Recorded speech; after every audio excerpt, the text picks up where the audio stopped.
देखिए प्रकृति के मूल बल, फंडामेंटल फोर्सेस इन नेचर, तो प्रकृति में पाए जाने वाले मूल बल 4 हैं। 4 कौन कौन से, इनका एक्सप्लेनेशन करते हैं। नंबर 1 गुरुत्वाकर्षण बल, गुरुत्वाकर्षण बल, ग्रेविटेशनल फोर्स। गुरुत्वाकर्षण बल हमेशा द्रव्यमान के कारण लगने वाला एक आकर्षण बल है। तो यहां लिखते हैं गुरुत्वाकर्षण बल, गुरुत्वाकर्षण बल द्रव्यमान के कारण लगने वाला एक सार्वत्रिक बल है, बल एवं आकर्षण बल है।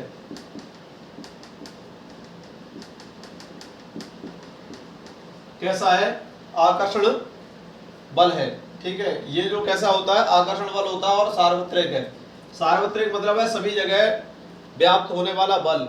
ठीक है, तो गुरुत्वाकर्षण बल द्रव्यमान के कारण लगने वाला एक सार्वत्रिक बल एवं आकर्षण बल है। इस बल की खोज वैज्ञानिक आइजैक न्यूटन ने की थी। इस बल की खोज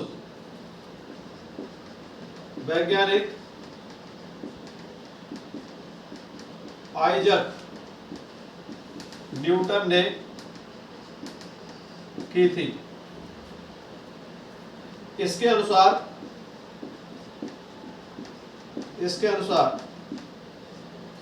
इसकी देखिए कैसे करेंगे इसको।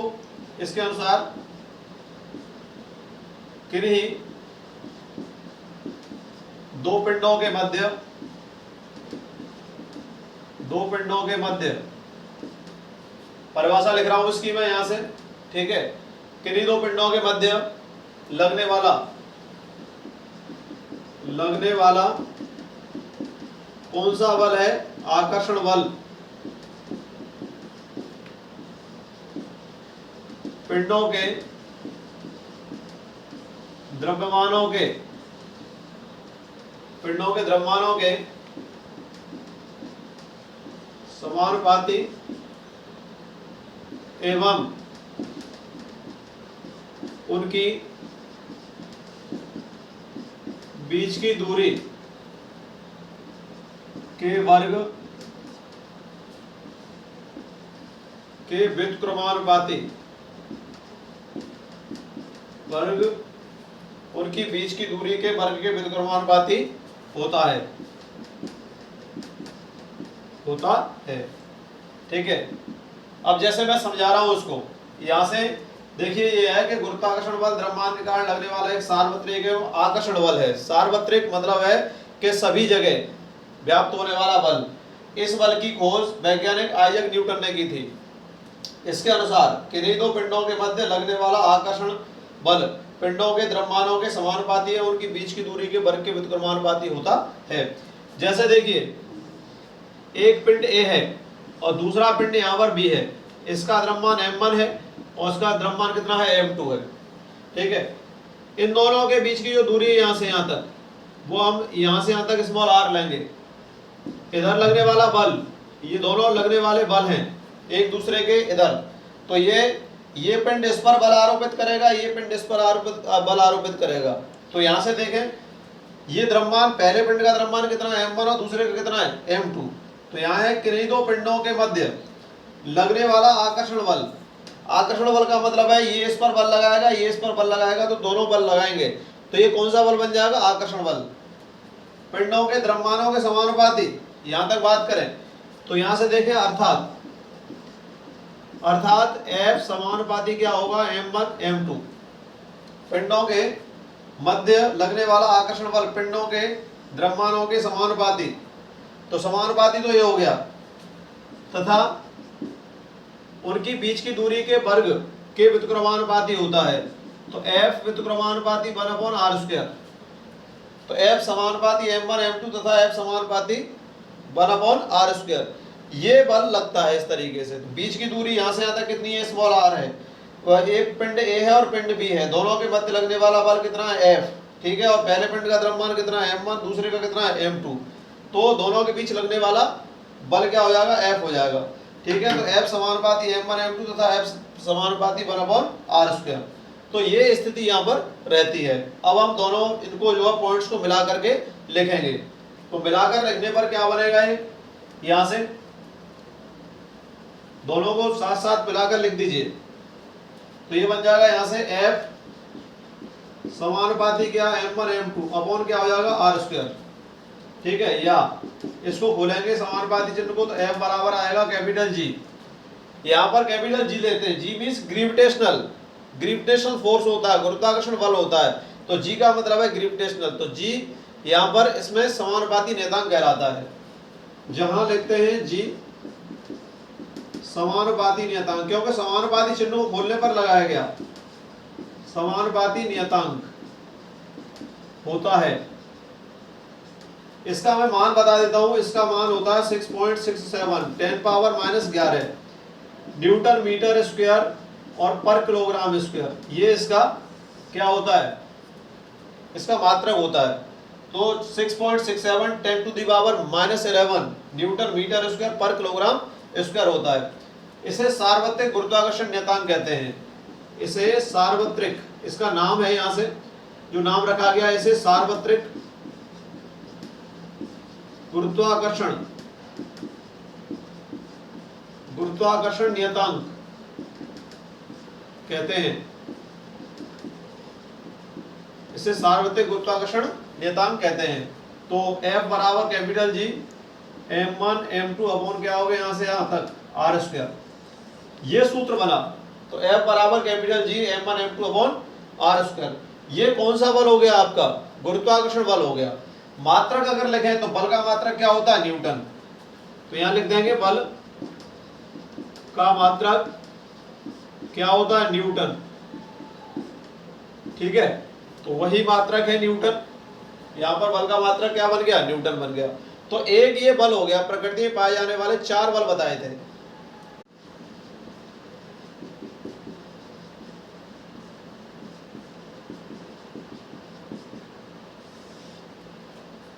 विद्युत चुंबकीय बल। विद्युत चुंबकीय बल है आवेशों के मध्य लगने वाला एक बल होता है। यहां लिख देते हैं, देखिए विद्युत चुंबकीय बल आवेशों के मध्य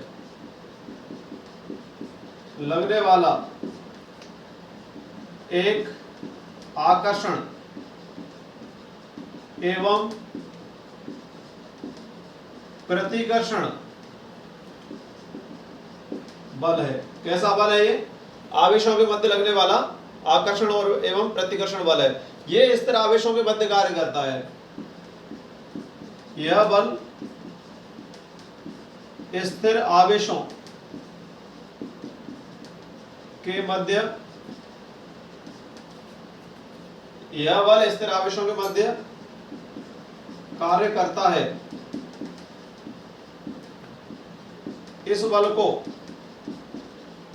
को एक नाम दिया गया स्थिर विद्युत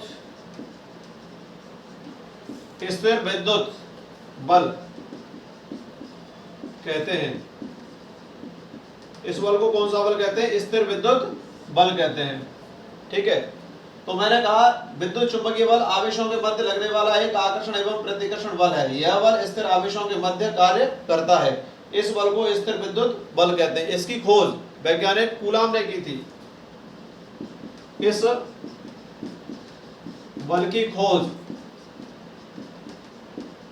वैज्ञानिक कूलाम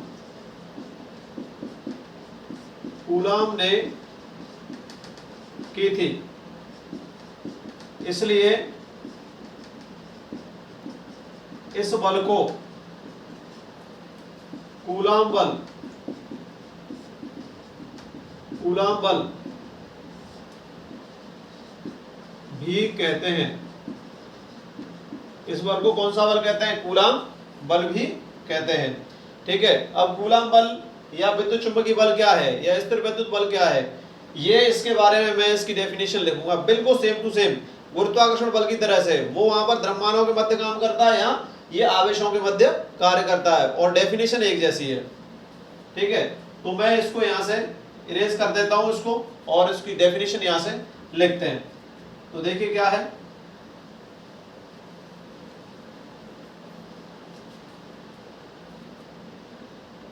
यहां से देखिए मैं लिख रहा हूं कि नहीं, दो स्थिर आवेशों के मध्य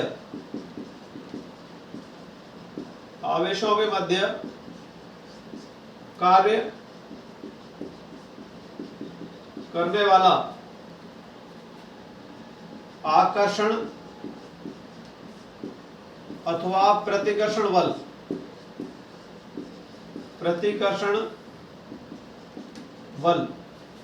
कैसा मैंने बल बताया था, ये आकर्षण का भी होता है और प्रतिकर्षण का भी। आकर्षण अथवा प्रतिकर्षण बल दोनों आवेशों के गुणनफल के समानुपाती, दोनों आवेशों के गुणनफल के समानुपाती तथा उनकी मध्य की दूरी के वर्ग के व्युत्क्रमानुपाती, मध्य की दूरी के वर्ग के व्युत्क्रमानुपाती होता है। ठीक है, ये है इसका। अब यहां से देखिए, किन्हीं दो स्थिर आवेशों के मध्य कार्य करने वाला आकर्षण अथवा प्रतिकर्षण बल दोनों आवेशों के गुणनफल के कैसा, समानुपाती। वहां पर क्या था, द्रव्यमानों के गुणनफल के समानुपाती था।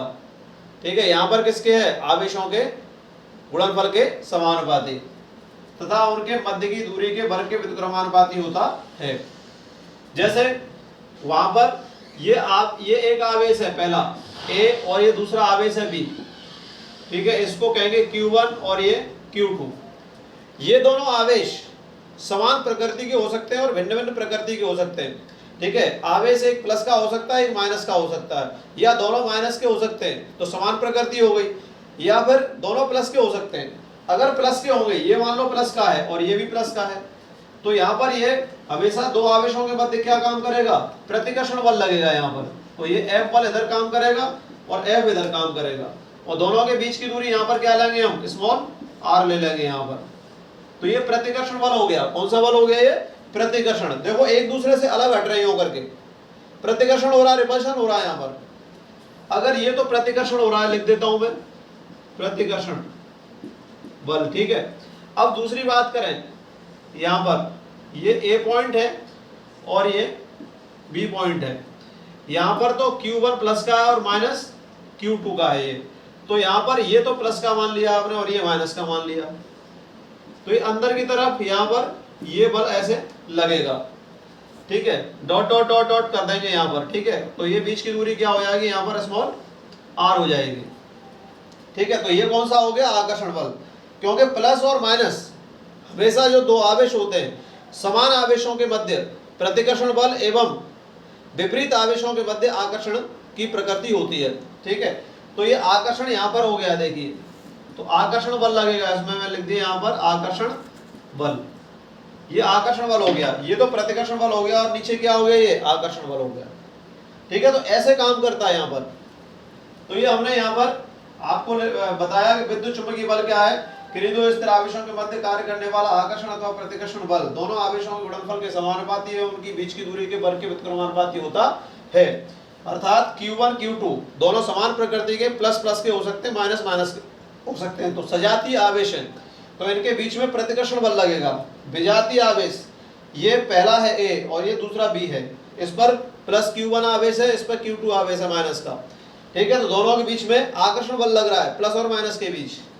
तो यहाँ पर इस परिभाषा के आधार पर देखें तो कौन से बल हो, प्रतिकर्षण हो या आकर्षण बल हो, तो वहां पर हम क्या करेंगे, देखिए इसके आधार पर क्या करेंगे कि F समानुपाती क्या होगा, Q1 Q2। ठीक है, दोनों आवेशों के गुणनफल के कैसा, समानुपाती, समान प्रकृति के आवेश ले लिए मान लो हमने ये। ठीक है, तथा F व्युत्क्रमानुपाती क्या हो गया, 1/r², ये बन गया। दोनों को मिलाकर लिख दीजिए, तो F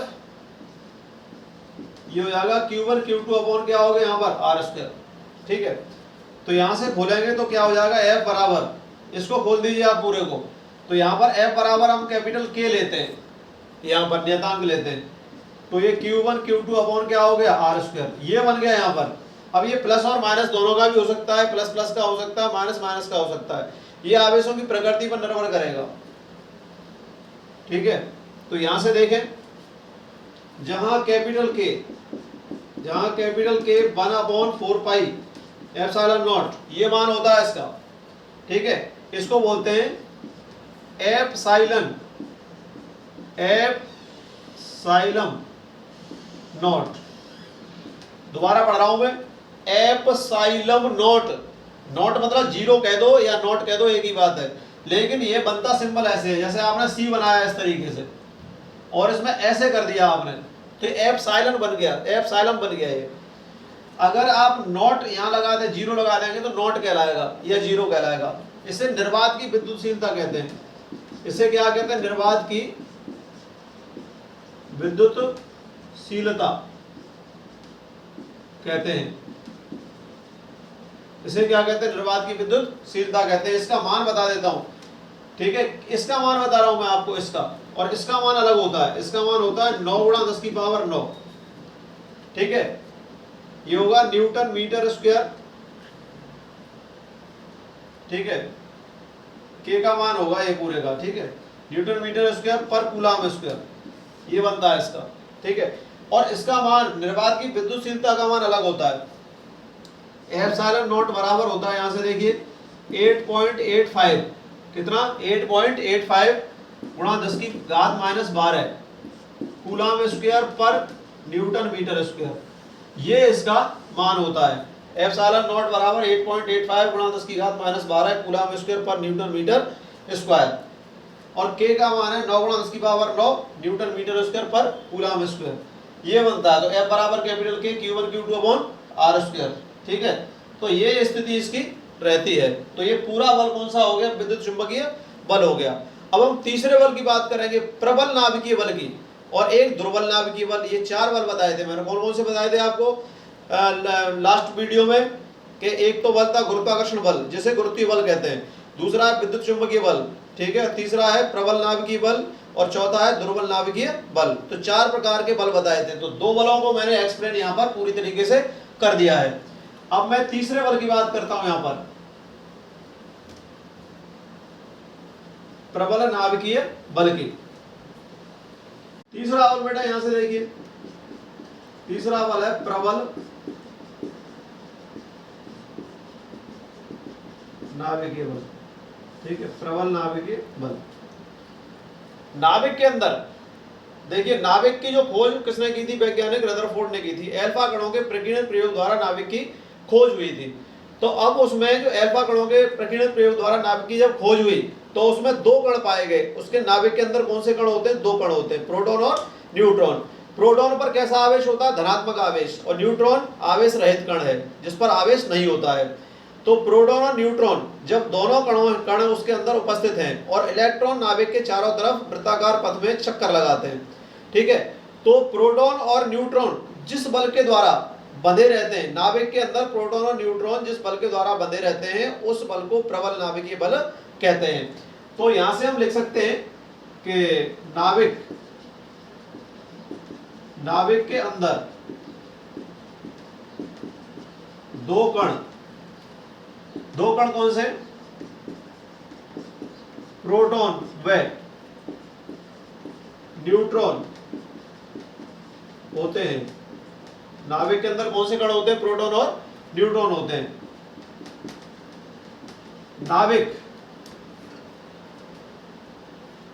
नाभिक के अंदर उपस्थित प्रोटॉन एवं न्यूट्रॉन जिस बल द्वारा बंधे रहते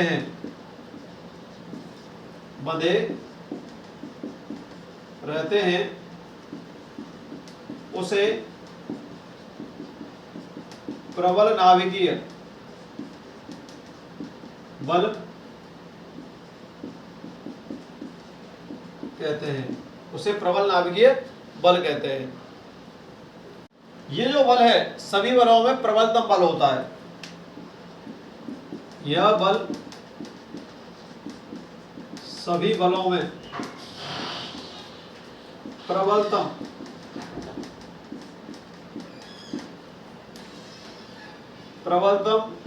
बल है। इस बल की विशेषताएं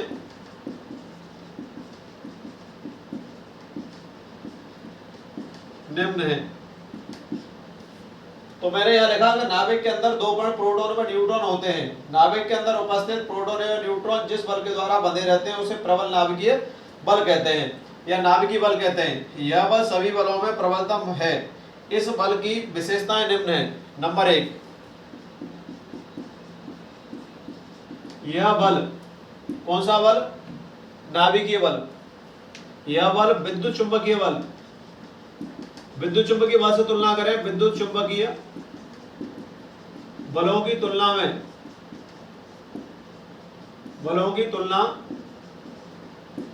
में 100 गुना प्रबल होता है। यह बल विद्युत चुंबकीय बलों की तुलना में 100 गुना प्रबल होता है। ये पहला पॉइंट हो गया। अब हम दूसरे पॉइंट की बात करें, नंबर 2 बात करें। नंबर दूसरा देखिए, ये तो पहला पॉइंट है। नंबर दूसरा, प्रबल नाभिकीय बल, प्रबल नाभिकीय बल लघु, लघु माने कम, बहुत कम, तो बहुत कम तो नहीं कह सकते, लघु कह सकते हैं, कम मतलब कम कह सकते हैं। प्रबल नाभिकीय बल लघु परास के होते हैं, लघु परास के होते हैं, ठीक है, जो केवल नाभिक के अंदर प्रभावी होते हैं, जो केवल नाभिक के अंदर ही प्रभावी होते हैं, ठीक है। ये नंबर तीसरा देखिए, मैंने दूसरा बताया कि प्रबल नाभिकीय बल लघु परास के होते हैं जो केवल नाभिक के अंदर ही प्रभावी होते हैं। इन बलों की परास, इन बलों की परास, परास मतलब रेंज कहां तक लगते हैं, कितनी दूरी तक लगते हैं ये बल। तो नाभिक के आकार जितना बड़ा होगा उतना ही वहां तक काम करेंगे ये। तो नाभिक का जो आकार है वो 10⁻⁻15 मीटर या 1 फरमी होता है। इन बलों की परास, नाभिक के आकार, नाभिक के आकार 10⁻⁻15 मीटर या 1 फरमी, 1 फरमी के बराबर होती है, ठीक है। तो इनकी परास कहां तक होती है? 10⁻⁻15 मीटर तक होती है, वहां तक ये प्रभावी होते हैं, वहां तक ये लग सकते हैं, जो कि नाभिक का आकार होता है। चौथा पॉइंट है प्रबल नाभिकीय बल, प्रबल नाभिकीय बल न्यूक्लियनों। अब न्यूक्लियन क्या है बताइए, ठीक है। प्रोटॉन और न्यूट्रॉन किसके अंदर पाए जाते हैं? नाभिक के अंदर। तो अब न्यूक्लियन किसको कहते हैं? तो न्यूक्लियन का मतलब होता है प्रोटॉन एवं न्यूट्रॉन दोनों के संयुक्त द्रव्यमान को, प्रोटॉन का द्रव्यमान और न्यूट्रॉन का द्रव्यमान, दोनों का संयुक्त द्रव्यमान क्या कहलाता है? न्यूक्लियन कहलाता है। तो प्रबल नाभिकीय बल न्यूक्लियनों, वर्ड है न्यूक्लियनों के, न्यूक्लियनों के बीच, न्यूक्लियन कौन कौन से होते हैं? प्रोटॉन और न्यूट्रॉन का संयुक्त द्रव्यमान न्यूक्लियन कहलाता है। न्यूक्लियनों के बीच मेसोन, ये मेसोन कण है, ये मेसोन के विनिमय से उत्पन्न होते हैं, ठीक है। तो ये दूसरा पॉइंट यहां था, प्रबल नाभिकीय बल लघु परास के होते हैं जो केवल नाभिक के अंदर ही प्रभावी होते हैं। नंबर 3, इन बलों की परास नाभिक के आकार 10⁻⁻15 मीटर या 1 फर्मी के बराबर होती है। नंबर 4, प्रबल नाभिकीय बल न्यूक्लियनों के बीच मेसोनों के विनिमय से उत्पन्न होते हैं। तो मैंने ये 3 प्रकार के आपको बल बता दिए, ठीक है। पहला बताया गुरुत्वाकर्षण बल, दूसरा विद्युत चुंबकीय बल और तीसरा प्रबल नाभिकीय बल। तो 3 बल कंप्लीट हो गए। चौथा हम दुर्बल नाभिकीय बल नेक्स्ट वीडियो में आपको बताएंगे। थैंक्स।